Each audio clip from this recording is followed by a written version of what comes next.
সকাল সকাল হালকা নাস্তা করিয়ে বাবার মেয়েকে বিদায় দিলাম।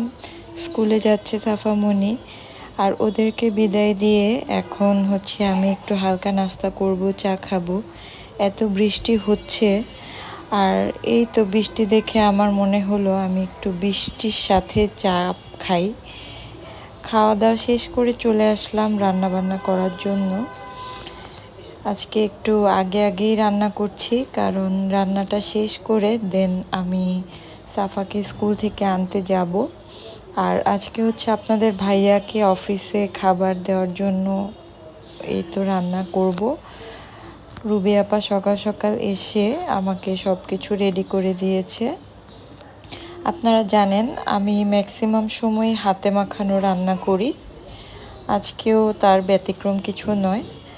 আজকে আমি হচ্ছে 4 রকমের ছোট মাছ, বড় মাছ দিব একটা, আর হচ্ছে 2টা সবজি রান্না করব।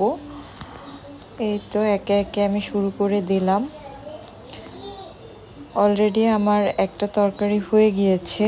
আর যেহেতু আমি হাতে মাখিয়ে তরকারি রান্না করি, তরকারিগুলো আসলে সব কিছু রেডি করে নিয়ে বসলে রান্না করতে কিন্তু বেশি সময় লাগে না।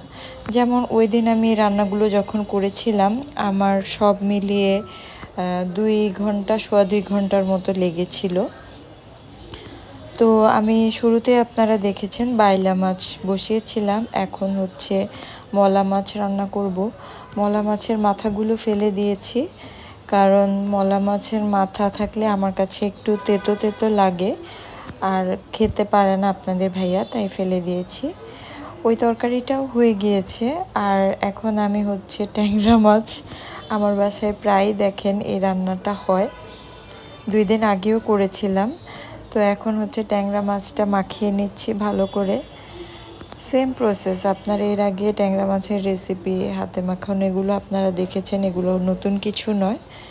এই তো 20 থেকে 25 মিনিট জাল করে নিলেই হয়ে গেল। আমি একটু ঝোল ঝোল রাখছি, যেহেতু চেম্বারে নেওয়ার পর আক্কাস ভাই গরম করে দিবে, আর এগুলো ডিপ ফ্রিজে রাখা হবে, দ্যাটস ওয়াই একটু ঝোল রাখছি।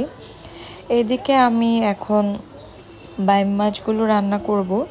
আপনারা দেখেছিলেন মেরাদিয়া হাটে, বাজার থেকে আমি এই মাছগুলো কাটিয়ে এনেছিলাম, উপরের ছিলকা খোসা সব ফেলে বাসায় এনে ছোট ছোট পিস করে এখন হচ্ছে হলুদ, মরিচ আর অসামান্য পরিমাণে একটু লবণ দিয়ে ভেজে নিচ্ছি।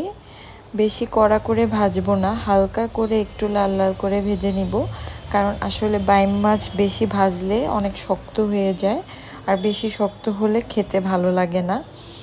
অ্যাজ ইউজুয়াল আমরা যেভাবে মাছ ভুনা করি ওইভাবে আমি মশলাটা কষিয়ে নিয়েছি, হালকা ভেজে রাখা সবগুলো মাছ দিয়ে দিয়েছি এবং পরিমাণ মতো পানি, টমেটো আর কাঁচামরিচ দিয়ে 20 থেকে 25 মিনিট জাল করে দিব। আমি এর মধ্যে একটু ভাজা জিরার গুঁড়াও দিয়েছি।